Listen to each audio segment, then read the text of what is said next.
Dan jika datang kepada mereka satu perkara dari berita aman awil khaufi, atau satu perkara dari berita ketakutan, adza'u bih, maka mereka menyebarkan berita tersebut atau perkara tersebut.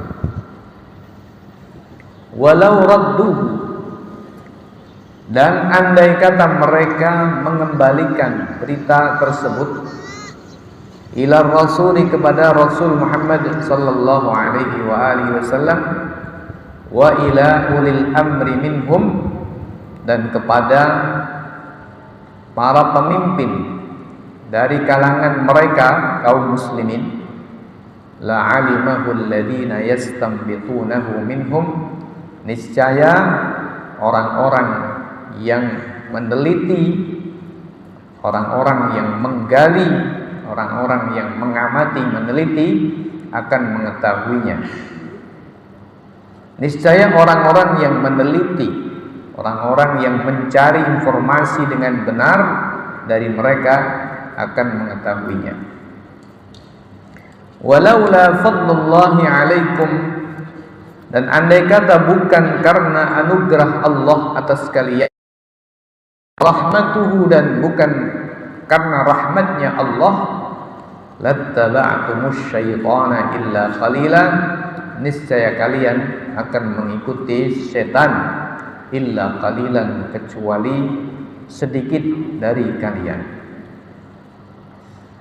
Kaum muslimin jamaah, Bapak Ibu yang saya hormati rahimakumullah. Ayat yang ke-83 ini merupakan ayat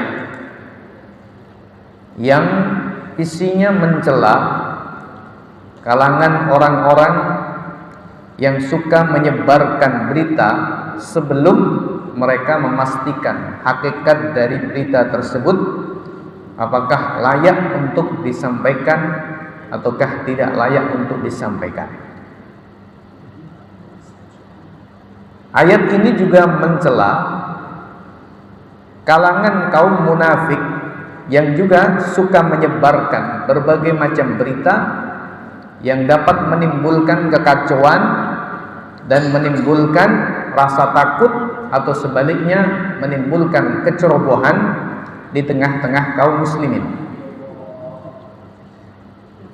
Kedua belah pihak ini dicela oleh Allah Subhanahu wa taala dengan ayat 83 ini, di mana seharusnya mereka kembali kepada Rasul sallallahu alaihi wasallam, atau kembali kepada orang-orang pemimpin dari kalangan kaum muslimin, di mana dengan begitu mereka akan mengetahui hakikat perkaranya, sehingga mereka tidak menimbulkan kekacauan, tidak menimbulkan kekisruhan, dan tidak pula menyebarkan berita yang justru akan menyebabkan kekalahan mereka.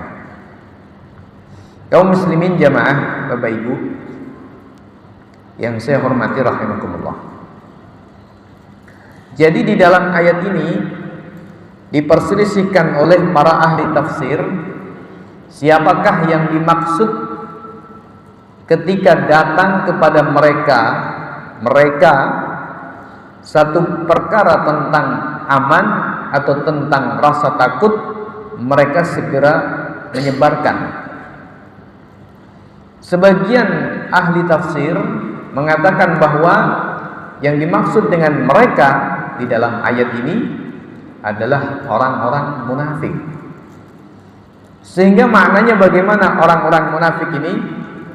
Orang-orang munafik ini dicela oleh Allah Subhanahu wa taala karena memiliki kebiasaan yang buruk, dan itu mereka lakukan secara sengaja, yaitu apa?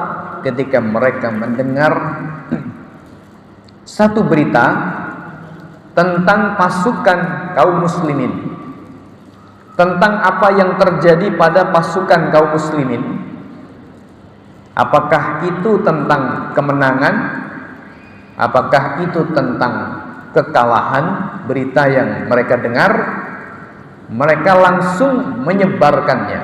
Mereka langsung menyebarluaskan berita tersebut.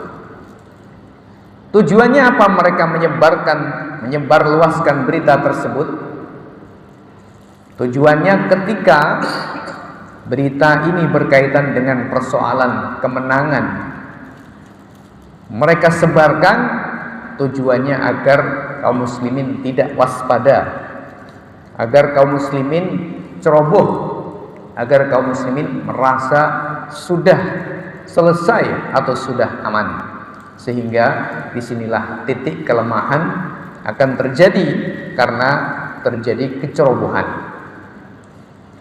Jika mereka menyebarkan berita-berita tentang hal-hal yang menakutkan, yakni berita tentang kekalahan yang katanya sedang dihadapi atau dialami oleh pasukan kaum muslimin, maka mereka maksudnya adalah agar kaum muslimin takut, agar kaum muslimin tidak berangkat berperang karena ketakutan, agar kaum muslimin menjadi kendor semangat jihad mereka.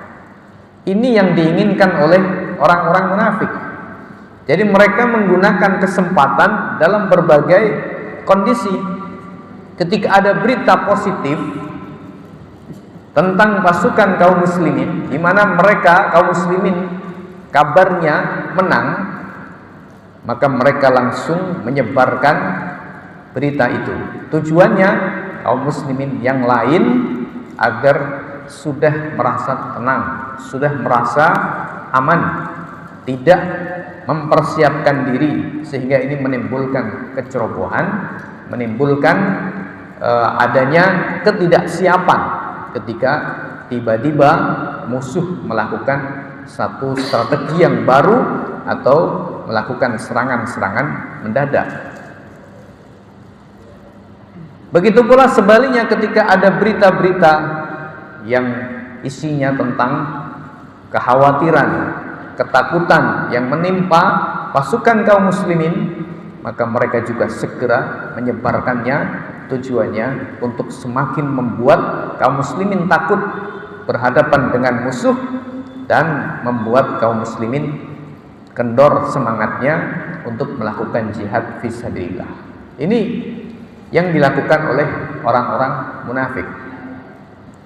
Maka ayat Allah Subhanahu wa taala mencela mereka. Allah Subhanahu wa taala mencela mereka dengan firman-Nya, dan jika datang satu perkara kepada mereka tentang aman atau tentang ketakutan, mereka langsung menyebarkannya. Padahal seharusnya sebagai bagian dari kaum muslimin, karena orang-orang munafik ini kan mengaku bagian dari kaum muslimin. Secara zahirnya mereka adalah orang-orang muslimin secara zahirnya. Padahal seharusnya sebagai bagian dari kaum muslimin, mereka tidak boleh sembarangan menyebarkan berita tentang hal-hal yang berkaitan dengan pasukan, baik menang ataupun kalah.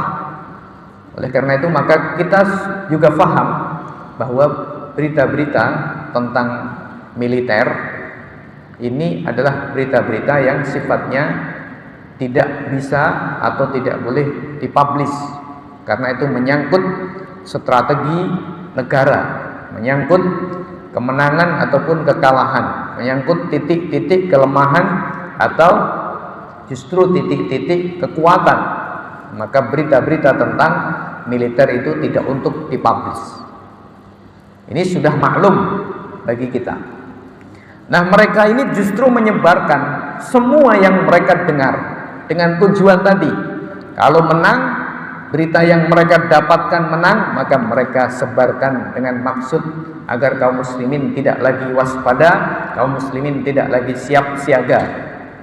Kalau berita itu adalah berita kekalahan, maka mereka juga sebarkan dengan maksud mengendorkan semangat kaum muslimin, membuat kaum muslimin ketakutan.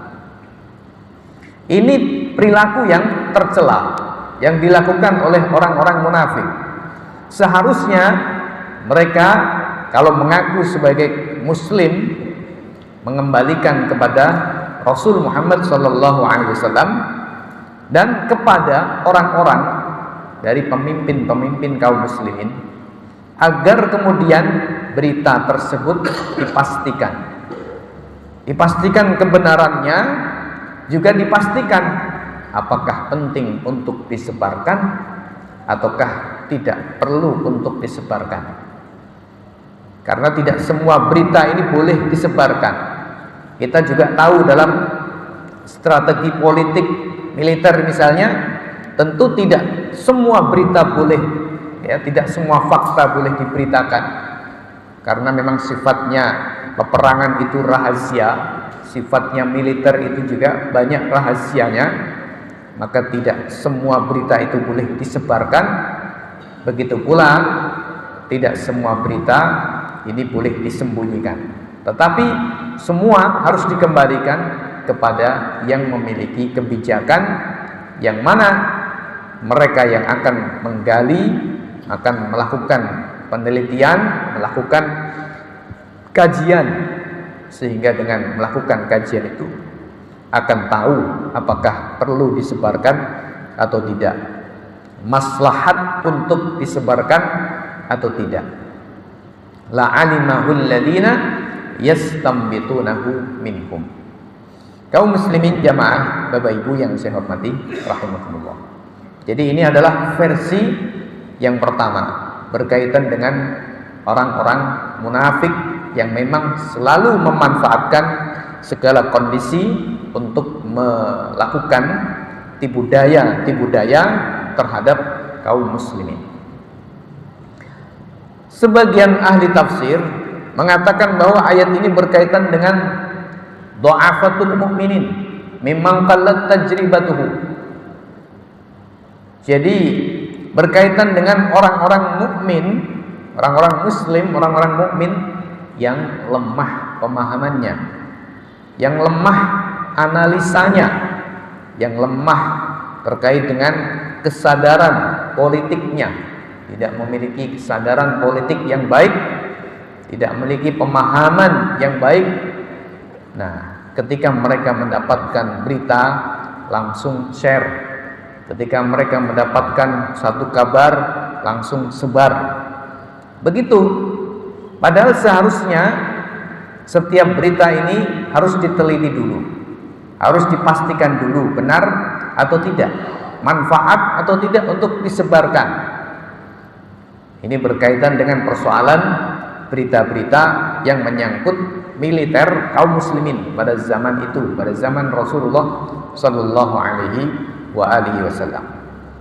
Nah, kaum muslimin jamaah, Bapak Ibu yang saya hormati rahimakumullah, apakah kita berangkat dari versi pertama orang-orang munafik, ataukah versi kedua orang-orang muslim yang lemah kesadaran politiknya, yang lemah pemahaman faktanya, pemahaman politiknya? Maka kita bisa mengambil satu kesimpulan bahwa pada prinsipnya ketika kita mendapatkan satu berita ini, seharusnya kita melakukan kajian terlebih dahulu, melakukan tasabbut ini artinya verifikasi, melakukan verifikasi terlebih dahulu apakah memang benar berita tersebut. Kalau toh benar, apakah perlu untuk disebarkan atau tidak? Maslahat untuk disampaikan, disebarkan, atau justru mafsadat, kerusakan kalau disebarkan? Ya, ini berlaku secara umum semua berita. Kaum muslimin jamaah, Bapak Ibu yang saya hormati rahimakumullah, kalau kita bawa kepada konteks kita hari ini, konteks modern, konteks di mana era informasi ini terbuka begitu luas, era informasi digital tanpa batas, maka kita mendapati berbagai macam informasi. Ada yang bohong, ada yang benar. Ada yang sebagiannya bohong, sebagiannya benar, bercampur antara yang bohong dengan yang benar. Maka tentu kita tidak sembarangan, tidak boleh sembarangan dalam men-share, menyebarkan informasi-informasi tersebut. Kita wajib untuk merujuk kepada orang-orang yang memiliki kepakaran dalam hal tersebut, atau kepada orang-orang yang kita percaya dalam menyampaikan berita. Mereka tidak gegabah dan tidak sembrono dalam menyampaikan berbagai informasi. Kenapa demikian? Karena informasi ini berpengaruh besar terhadap psikologi kaum muslimin tentunya, akal kaum muslimin, dan juga perilaku kaum muslimin. Kita ini akan bertindak sesuai dengan informasi yang kita dapat. Kita akan bersikap sesuai dengan informasi yang kita cerna atau kita serap, kita ambil, kita fahami, kita masukkan ke dalam otak kita. Maka Nabi Shallallahu Alaihi Wasallam pun dalam hadisnya mengatakan, kafa bil mar'i isman ayyuhadditsa bikulli ma sami'a. Cukup berdosa seseorang itu ketika menceritakan semua yang dia dengar. Nabi Shallallahu Alaihi Wasallam mengatakan, kafa bil mar'i isman ayyuhadditsa bikulli ma sami'a. Cukup dosa seseorang yang menyampaikan atau menceritakan, mengabarkan, men-share, bahasa kita sekarang, semua yang dia dengar. Ya, kalau kita sekarang berarti men-share semua yang kita baca, yang kita lihat di media sosial. Jadi maknanya bagaimana? Kalau kita melihat berita, melihat informasi, mendengar berita, mendengar informasi di berbagai media sosial kita, apakah itu WhatsApp, apakah itu FB, IG, dan lain sebagainya, maka tentunya kita harus verifikasi terlebih dahulu, ini siapa yang menyebarkan berita ini, valid atau tidak, ya begitu. Kemudian orang-orang yang menceritakan ini benar atau tidak, ini kita perlu mencari informasi lebih jauh dengan mengamati berita-berita pembanding atau mengamati sumber-sumber beritanya, dari mana, siapa yang bermain menyebarkan berita ini pertama kali. Itu juga penting untuk kemudian diteliti atau difahami, agar kemudian kita tidak menyebarkan berita dusta atau berita bohong, atau bahkan kadang-kadang menimbulkan kekacauan kaum muslimin atau kebingungan kaum muslimin. Nah, kaum muslimin jamaah, Bapak Ibu yang saya hormati rahimakumullah, ya begitu seharusnya perilaku kita, sikap kita dalam menerima sebuah informasi, khususnya hal-hal yang sangat penting menyangkut kaum muslimin, menyangkut keamanan atau menyangkut kondisi ketenangan kaum muslimin, maka tentunya harus betul-betul diperhatikan. Walaula fadlullahi alaikum wa rahmatuhu lattaba'tumus syaitana illa qalila. Nah, penutupan ayat ini memberikan penjelasan bahwa ketika munafik itu menyebarkan apa saja yang mereka inginkan untuk kepentingan-kepentingan mereka dalam rangka melakukan tipu daya kepada kaum muslimin, atau ketika orang-orang yang lemah dari kalangan kaum muslimin, lemah dari sisi pemahaman politiknya atau kesadaran politiknya, mereka menyebarkan tanpa melakukan verifikasi, tanpa melakukan pertimbangan terlebih dahulu, maka ini adalah sebuah tindakan atau perilaku yang mengikuti setan. Begitu indikasinya atau kemudian makna yang bisa difahami dari penutupan ayat ini. Andai kata bukan karena anugerah dan rahmat Allah atas kalian, niscaya kalian akan mengikuti setan. Berarti maknanya menyebarkan berbagai informasi tanpa verifikasi, tanpa mencerna terlebih dahulu, ini bagian dari mengikuti setan juga. Nah, oleh karena itu maka Allah Subhanahu wa taala sampaikan, andai kata bukan karena anugerah dan rahmat Allah untuk kalian atau atas kalian, niscaya kalian akan banyak mengikuti setan. Niscaya kalian akan mengikuti setan kecuali sedikit. Kaum muslimin jamaah, Bapak Ibu yang saya hormati rahimakumullah.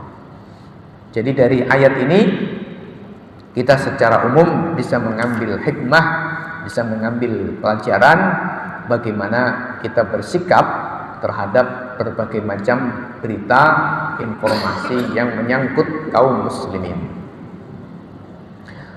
Faqatil fi sabilillah la tukallafu illa nafsak wa harridil mu'minin wa asallahu ayyakuffa ba'sal ladina kafaru wallahu asyaddu ba'sa wa asyaddu tankila. Faqatil fi sabilillah, maka berperanglah engkau wahai Rasulullah fi sabilillahi, di jalan Allah.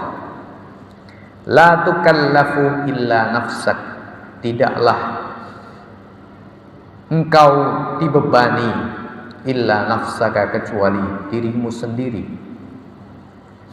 Wa harridil mu'minin, dan doronglah, motivasilah kaum muslimin, kaum mukminin untuk berperang. Asallahu ayyakuffa ba'sal ladina kafaru, semoga Allah mencukupi ba'sal ladina kafaru, kekuatan orang-orang kafir. Wallahu asyaddu ba'san, dan Allah asyaddu ba'san, lebih kuat kekuatannya, lebih keras kekuatannya. Wa asyaddu tankila, dan lebih keras tangkilan siksaannya. Kaum muslimin jamaah, Bapak Ibu yang saya hormati rahimakumullah.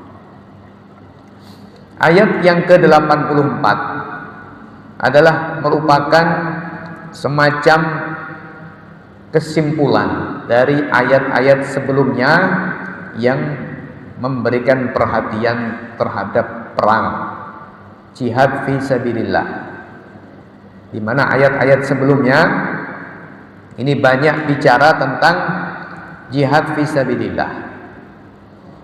Artinya, jika di tengah-tengah kaum muslimin, kaum mukminin ada orang-orang yang suka menggembosi kesemangatan kaum muslimin, ada orang-orang yang suka melakukan pengendoran semangat di tengah-tengah kaum muslimin, ada orang-orang yang suka membuat-buat fitnah di tengah-tengah kaum muslimin, maka kata Allah Subhanahu wa taala, tidak ada solusinya, biarkan semua itu, biarkan saja, tapi faqatil fi sabilillah, tetap peranglah di jalan Allah.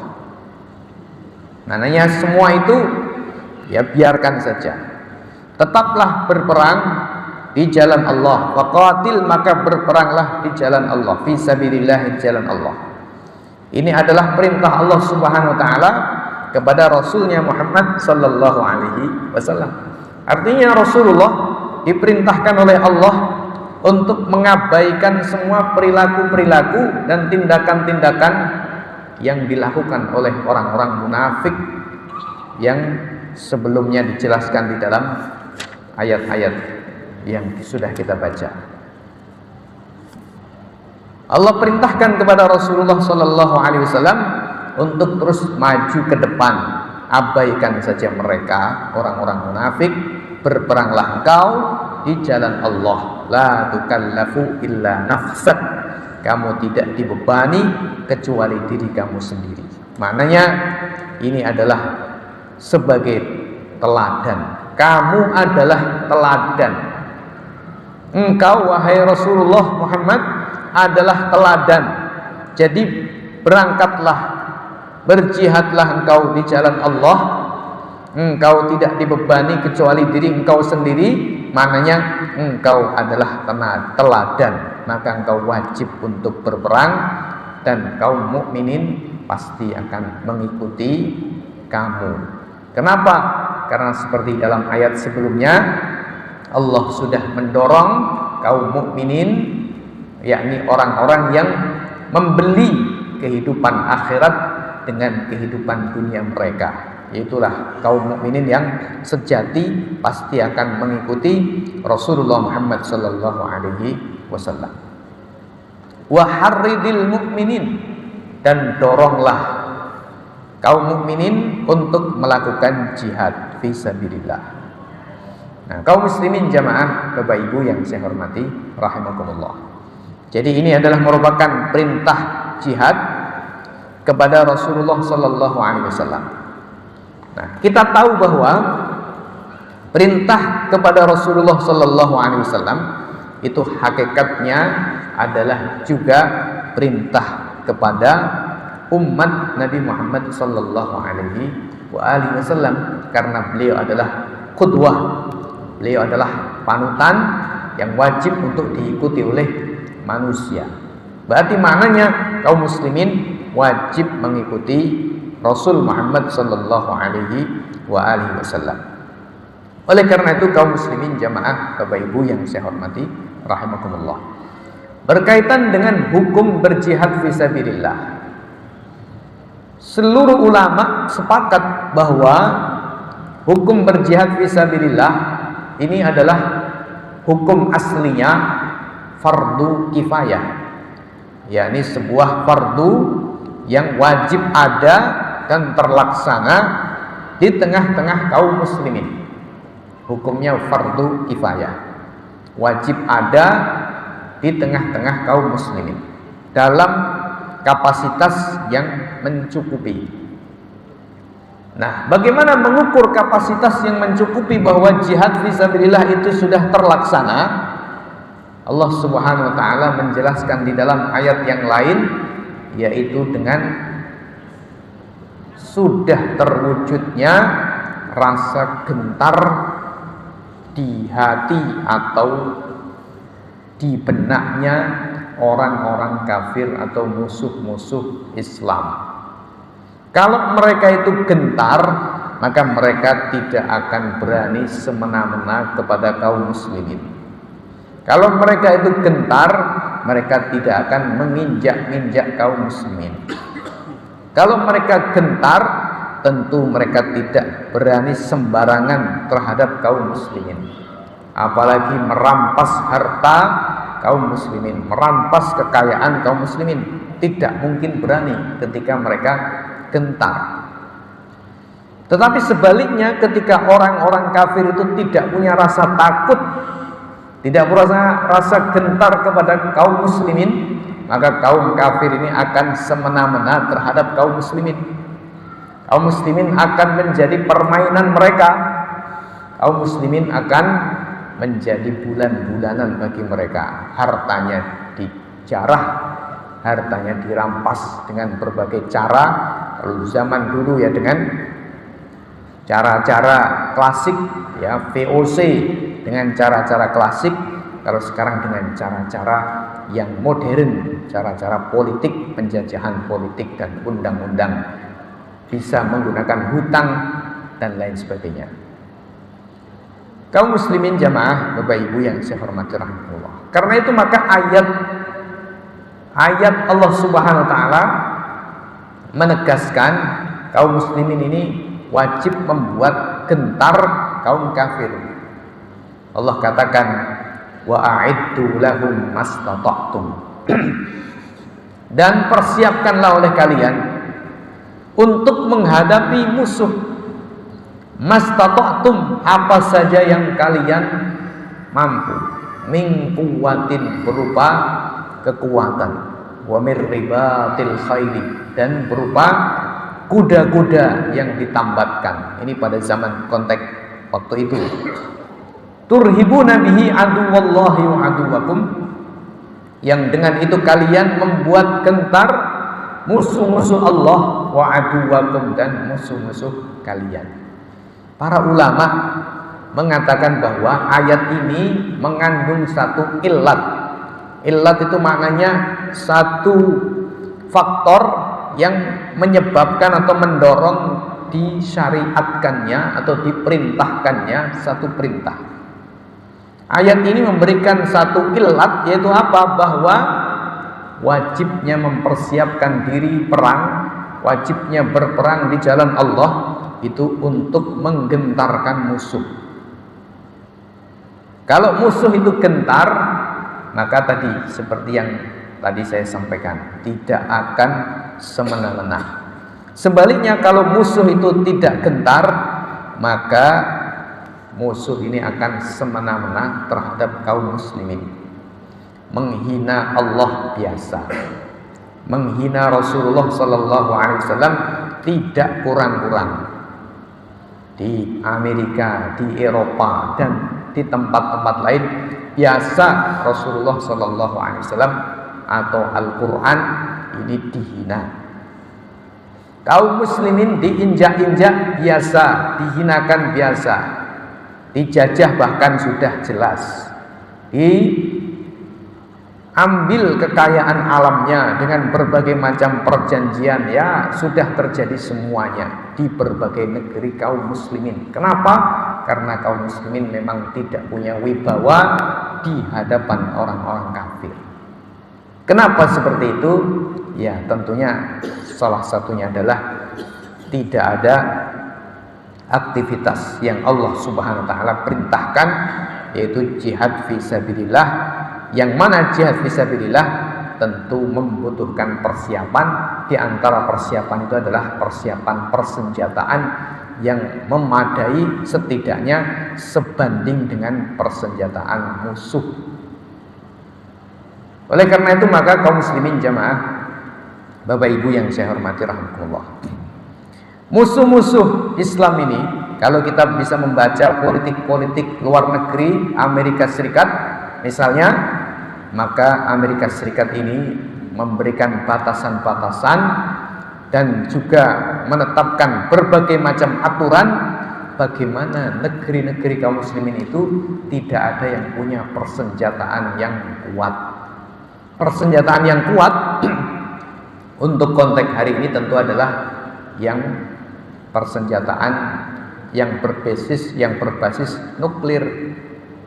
Maka Amerika menetapkan negara-negara mana saja yang boleh mengembangkan nuklir. Begitu. Maka Saddam Hussein dulu dihancurkan dengan alasan ada senjata nuklir, meskipun sebenarnya itu akal-akalannya Amerika Serikat. Tetapi memang Amerika Serikat memiliki standar untuk menjaga eksistensinya sebagai penguasa dunia. Jangan sampai ada negeri kaum muslimin yang mengembangkan nuklir.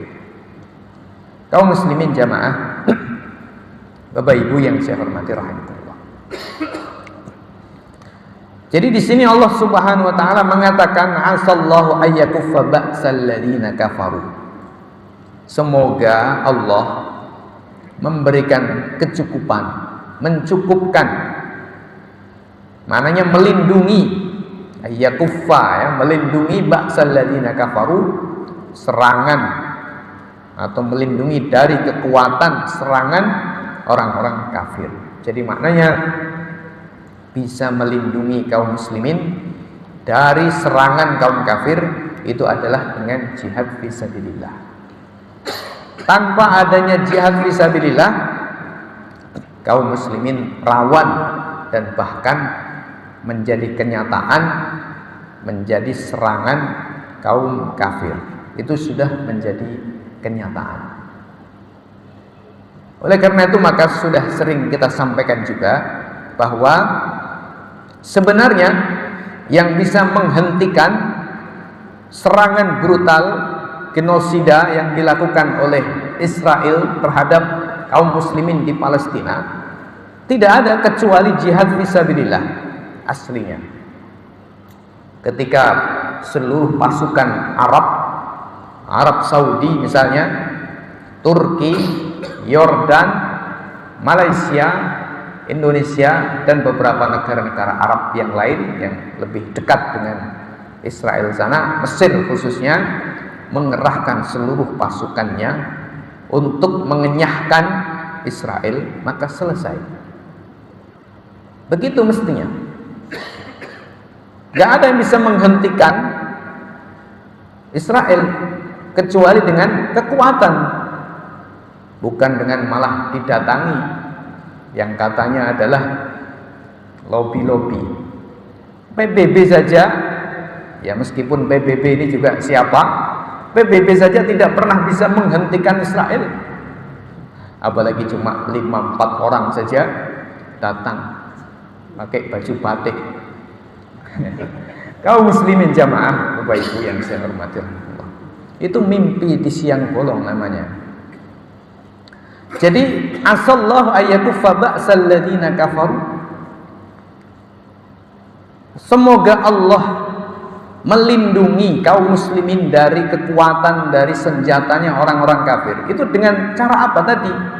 Waqatil fi sabilillah, dengan berjihad fi sabilillah. Jadi kalau kita menginginkan kaum muslimin di Palestina ini benar-benar dilindungi, ya sebenarnya adalah kerahkan senjata, kerahkan pasukan kaum muslimin, begitu. Nah, tapi bagaimana kita? Ya kalau kita memang kenyataan tidak bisa, ya kita tidak bisa melakukan apa-apa karena kita tidak punya kekuatan, tidak punya militer, tidak punya kuasa untuk menggerakkan militer. Yang punya kuasa menggerakkan militer, ya orang-orang yang berada di militer dan para penguasa tentunya. Tetapi yang menjadi masalah adalah, dan ini rahasia umum, seluruh penguasa negeri di Arab, ya, ini adalah setidaknya kalau bukan anteknya Amerika, setidaknya mereka tidak ada yang berani, dan mereka semuanya tunduk di bawah kaki tangan, di bawah ketiak penguasa-penguasa Barat. Nah ini yang menjadi satu masalah. Kaum muslimin jamaah, Bapak Ibu yang saya hormati rahimakumullah, andai kata kemudian penguasa-penguasa itu berani menggerakkan tentara mereka, maka kaum muslimin itu insya Allah kita yakin tidak akan habis keberaniannya, tidak akan mati imannya, tidak akan mati semangat jihadnya. Sudah banyak sebenarnya ya yang menginginkan, akan tetapi kesempatan itu tidak pernah terbuka karena ditutup rapat-rapat oleh para penguasa, yang memang penguasa-penguasa itu adalah menjaga dan melindungi kepentingan-kepentingan musuh-musuh Islam dan kaum muslimin itu sendiri. Wallahu asyaddu ba'sa wa asyaddu tankila, dan Allah lebih keras siksanya, lebih keras kekuatannya, lebih kuat kekuatannya. Demikian kaum muslimin jamaah, Bapak Ibu yang saya hormati rahimakumullah, yang bisa kita sampaikan. Mudah-mudahan ada manfaatnya. Kurang lebihnya saya mohon maaf. Kita akhiri. Subhanakallahumma bihamdika asyhadu an la ilaha illa anta astaghfiruka wa atubu ilaik. Assalamualaikum warahmatullahi wabarakatuh.